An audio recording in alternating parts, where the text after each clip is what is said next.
After a nearly 16-hour standoff, Indian commandos are gaining ground in their effort to rescue hundreds of hostages. But their work continues outside the Taj and Oberoi hotels. Meanwhile, 3 Israelis, including a rabbi, are being held hostage in this residential building. A man claiming to be one of the attackers spoke to an Indian television channel and described his motive. Why don't you think about the atrocities being committed on Muslims in India? Why have you forgotten about the Babri Mosque? Why have you forgotten about the Muslims who were massacred in Gujarat? If we are fighting for our rights, why is that terrorism? If after atrocities we pick up an AK-47, what's wrong with that? And you call that terrorism? Muslims are picked up at random and thrown into prisons. Is that fair? For the first time since the attacks, Prime Minister Manmohan Singh addressed the nation and condemned the violence. I offer my deepest condolences to the bereaved families and sympathies to those injured. In what has become a shocking but familiar scene in recent months across India, a series of personal and particularly brazen attacks brought death, destruction, and a sense of panic to Mumbai.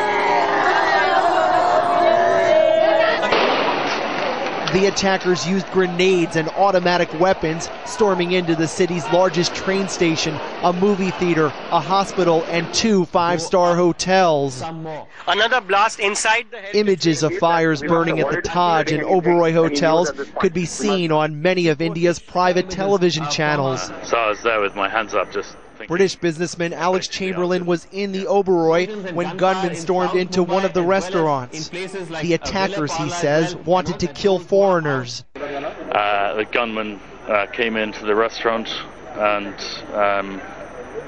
we were ushered, or some of us were ushered into the kitchen, and I think some of the others got out the back door. And then the gunman told us to go up the stairs, up the fire escape stairs, about 30 of us all together.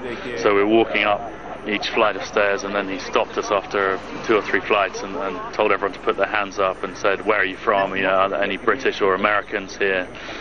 Show us your ID," and all this. But most of the victims were Indians who were going about their daily lives in Mumbai's most upscale area. So well planned were the attacks, investigators say some of the gunmen pulled into Mumbai from the water in inflatable boats. Dozens of hostages were taken in the hotels, which led to a standoff with police. They just kept saying to us all, be quiet, stay calm, you know, it will be okay. But nobody actually had any information. But we could just hear it all. We could hear it when we knew when the army were in, because we could hear the army running through the hotel, and we just heard all the gunfire and we heard all the blasts. As the killing went on late into the night, photos of some of the gunmen surfaced. Their pictures taken by hotel security cameras.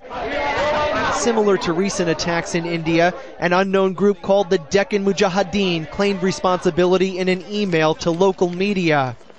Investigators are trying to determine if this is a front name for a banned extremist group in the country or if they are linked to an outside group. Todd Baer, Al Jazeera.